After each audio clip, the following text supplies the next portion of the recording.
Following its official reveal at Xbox Games Showcase with a world premiere trailer, Ubisoft released 10 minutes of gameplay that offers a better look of the game, ranging from interplanetary travel to different ways to approach combat.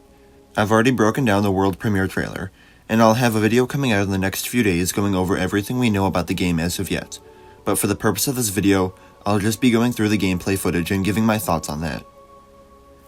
The gameplay opens up on a table covered in assorted objects, including a data card, some dice, a glowing crystal, and what the developers describe as an object similar to a mollusk, which the Merkwall Nyx grabs off the table.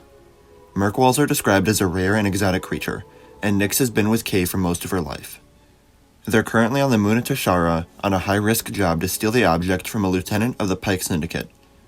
Once Kay gets into open space, we're able to see some of the different ways we're able to play the game and sneak around, including taking down enemies and using Nyx, whether it be to attack, distract, or go push a button as we see here. According to the developers, the Pikes here have stolen some ships from the Empire and Rebellion and are cutting them up for parts, hence the A-Wing that can be seen in the center, as well as a mining guild TIE fighter tucked away that first appeared in Star Wars Rebels. There are also some other vehicles that can be seen, including a land speeder and Imperial TIE fighter.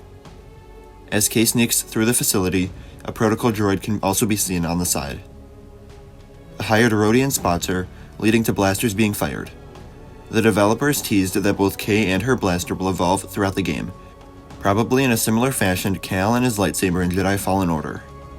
There are blaster modules available for players to discover, upgrade, and apply that help deal with different situations. Here we see stun, focused, and blaster as the available modules in the gameplay. She blows up some Rhydonium, which was seen in the Clone Wars D-Squad arc, and then we also see that Nyx is able to fetch items, such as guns dropped by enemies. Kay flees the firefight and is able to attach a cord to safely reach the ground, and although we don't see it here, it may also allow players to swing back and forth. Once she gets on the speeder bike, we get to see a bit of Toshara, which will be a major planet included in the game and will have plenty of activities and wildlife for players to discover.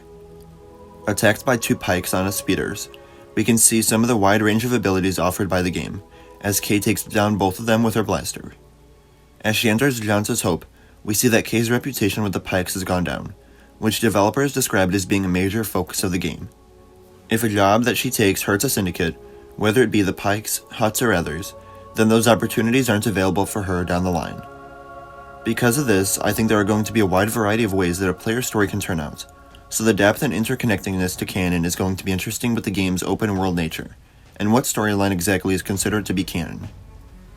Jansa's Hope here will be one of the many hubs of activity in the game, including Miragana, the capital city on Toshara filled with corruption and underworld activity.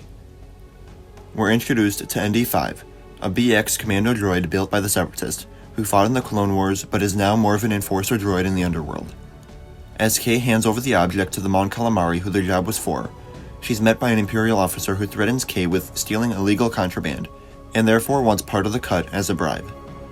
There will be moments when the player is given a choice in the story, with one not necessarily being better than the other, but it will impact the way the story goes. Something that excites me about this, as well as the impact choosing different jobs can have, is that it makes the game much more replayable than if it was just the same straight story every time.